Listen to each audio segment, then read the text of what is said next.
Hi guys, welcome to another episode of Living Life at Life View. I'm Dr. Veronica Garcia and I'm joined by an amazing co-host, Erin Gilligan. And today we're here to interview student researcher Dorothy Trent. Dorothy, thank you for joining us. Thank you for having me. It's such a pleasure and an honor to have you and to learn a little bit more about what you're doing in research and what you're doing at Life University. So before we start with the research piece, tell us a little bit of who Dorothy is and where are you at Life University, what program are you in, and how far into it are you? So I started my undergrad here about 2 years ago, but technically I'm a senior in my undergrad. Yeah. I'm currently in my first quarter of the DC program. I'm doing dual enrollment. Oof, congratulations. And also, oh my goodness, are you breathing? Attempting. That's awesome. That's great. good. Yeah. So what prompted that move from going from finishing up the CGUS program to the DC program? So I originally came to Life for the chiropractic program. I've known since 7th grade that I wanted to be a chiropractor, and I was just instructed like, hey, go to Life. It's the Harvard of chiropractic school, as everyone says. Yeah, that's beautiful. That's I love that definition. That on a banner. Absolutely. The Harvard of chiropractic school. Let's go. No, but that's beautiful. What undergraduate program did you start at here, and which one are you finishing? I started with the biology, and I'm continuing to do that with the dual enrollment. Nice. And with dual enrollment, something really cool that we have is that some of those DC classes transfer down. Yes. Which is a peace of mind because you pay for the class once, you take it once, you pass it once. That's Exactly. good. Exactly. So let's talk about the research piece of it. What prompted you to do research, and where are you doing research in?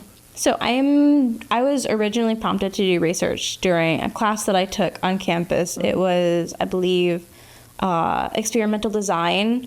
And basically the purpose of the class was to talk about research. And like for the class, we did actual research, and like we presented at like the research symposium that's on campus. I think it was about a year ago, actually. Mm-hmm. And I fell in love with doing research. I fell in love with just like, I've always been a person that's like, I want to know why things work the way that they are. Mm-hmm. And I didn't know that was like my research mindedness, but I just knew like I want to know how things work and why they work the way that they work. Mm-hmm. And so I absolutely fell in love with doing research and trying to figure out that why. Mm-hmm. Mm-hmm.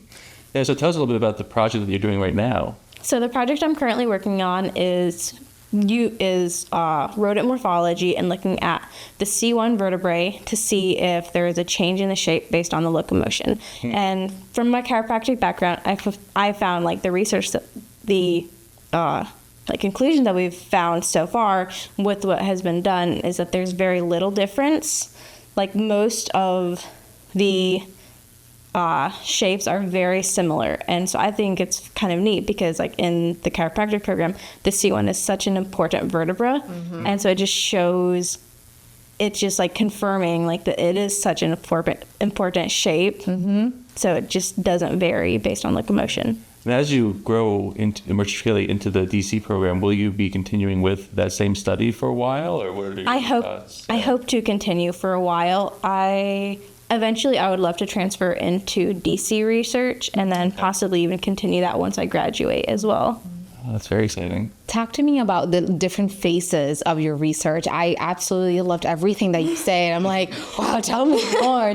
So tell me about the different phases of your research. How did that question even come about for you? My research advisor, Dr. Andrew McIntosh, that's the research that he does on rodent, but he had never like looked at the C1 vertebrae. And for my group, it was like a group of 3 or 4 of us, and we each had to, like each different group of 3 to 4 had to find their research project that they wanted to do for the class. And it's like we came up with a bunch of like hypotheses, and then we as a group like chose which one, and somebody had mentioned the C1 vertebrae because I believe that they were a pre-chiropractic student as well. And so I was like, oh, that seems like really interesting. I would love to do that. And sorry. Oh, Everybody's got so many questions. So for you, what is the value of collaboration in research? How essential is it to finding those research questions and brainstorming and coming up with new questions? I believe that it can definitely lead and like take charge in finding new questions, because there's so little that we know, like research wise, like there's so much more research that needs to be done. And like everyone, like with collaboration, you can bring in like, oh, well, this person's perspective and their little twist on the question, and this person's little twist on the question. Like, okay, well, how is like locomotion affecting it? Well, how is their diet affecting it? Which is other questions that we would love to like look into, that I would love to look into and research as well. That's awesome. That's really cool. And would you say, how was you mentioned that it kind of started with a class, that there was a symposium on campus. Tell me about the experience with the symposium, getting ready for it. How was that? It was definitely very stressful trying to figure out, like, because we had to draft up a poster to have at the research symposium, and figuring out like, oh, well, what data do we include? Like, what do we, like, writing out like the conclusion and like the introduction and all those kind of stuff, because like it was my first time doing anything like that. And so it was a neat experience. It was a little stressful trying to figure out how to do things, and like what things to include, what to not put in, what's too deep, what's not deep enough. But it was definitely, I was very appreciative. Like Dr. McIntosh was really helpful in just helping us figure out what to do and what to put. That's awesome. And you recently went to another conference, correct? I did. How that juxtaposed with the symposium?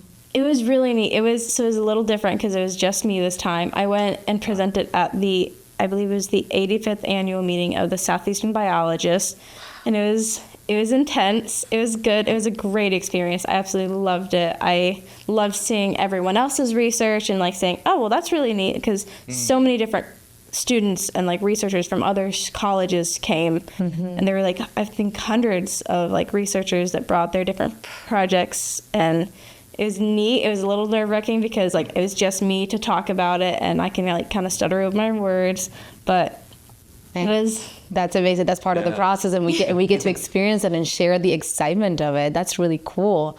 Was that your first time presenting? Yes, besides the symposium, yes. Yeah. So tell me about like what about that conference would you say that you would take it back to heart to continue kind of going into your research journey?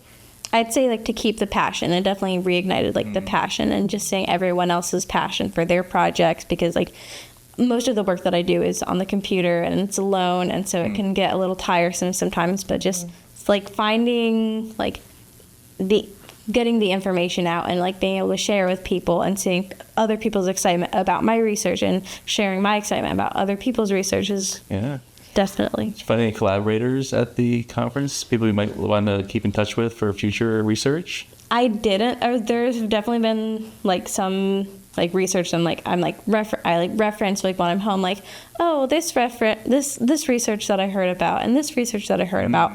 It was a very broad, like there are people that studied like plants and living animals. It was a very broad range of different researchers that came. I know that there are other research conferences that are out there that have that are a lot more specific, like just to rodent morphology. And so I feel like I could definitely find collaborators if I were to go to one of those, but I'm not sure when the next one of those is. Yeah. Well, we need to do some research to get you there. That's right. Yeah, but it sounds like that is something you would want to do in the future, is present again. Yes, definitely. Just out of curiosity, how long was your presentation?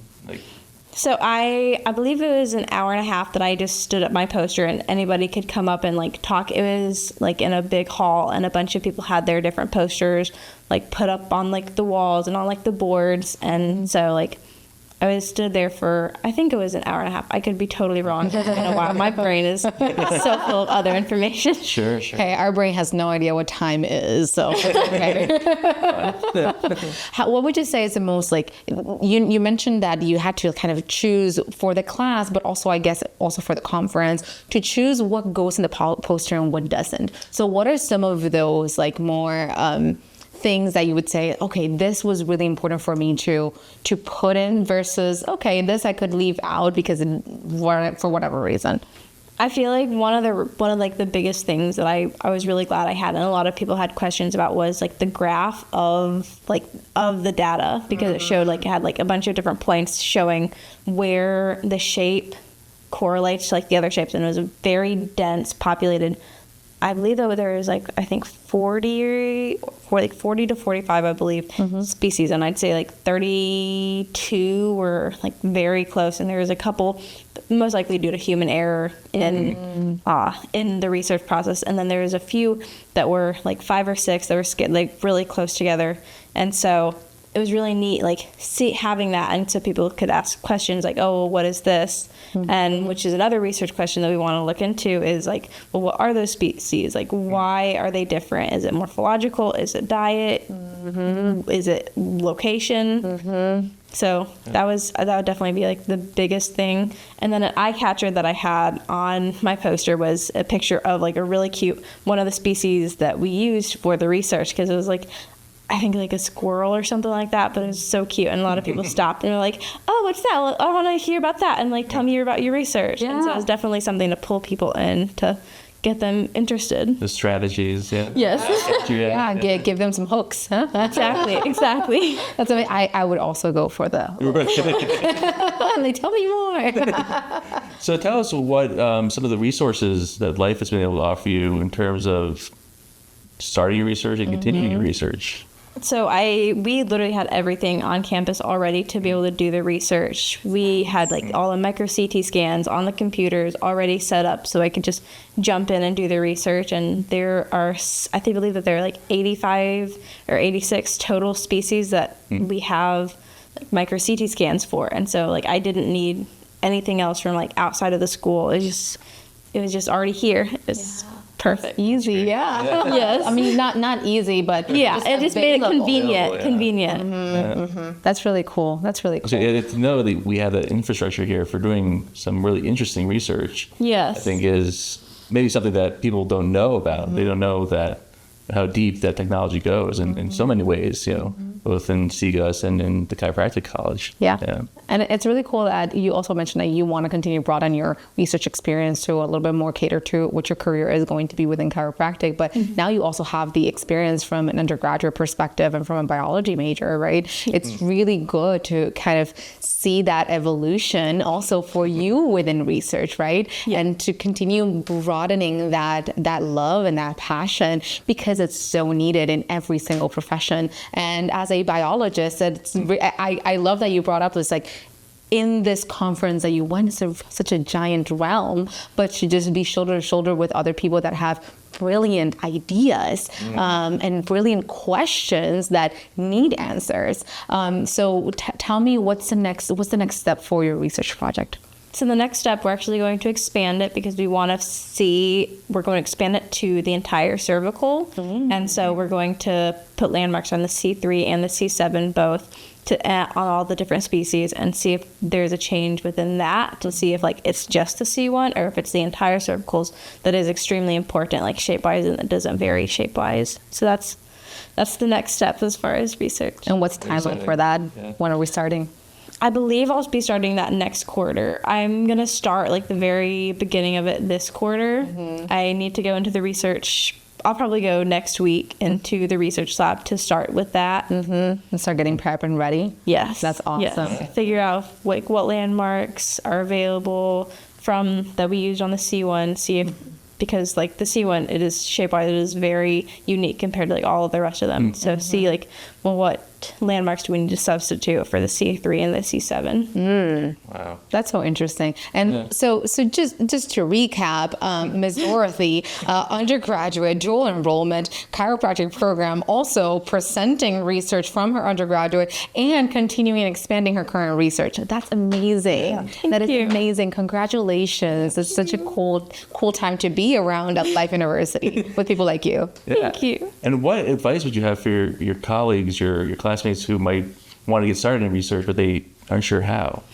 I would say get involved with the Tri Beta chapter because it's all about like introducing people to research and like science and stuff like that. We're trying to grow it right now. And so if you're interested, then contact Dr. Andrew McIntosh and let him know that you're interested in Tri Beta. And because we're trying to grow. I'm currently president, but I'm trying to step back from that role because it is intense. But we need to do a lot more recruiting to get more people involved. Especially getting started. Yeah. That's the biological for training. Right, yes. Yeah, I was going to ask them, like, tell me a little bit about Tri Beta. What is Tri Beta? Yes, it's a biological honor society dedicated to like teaching people more about science and research and getting people involved. That's amazing. So it's call of action definitely for a lot of our students then, because we do have such a giant science-based period on campus. So it's really beautiful. Yeah, absolutely. Call of action, get in touch, email Dr. McIntosh, Yes. correct? Yes. Absolutely, to get involved and kind of step into the development and the growth of science itself. That's awesome. Congratulations. Thank you. Yeah. Very exciting research, and I think it has a lot of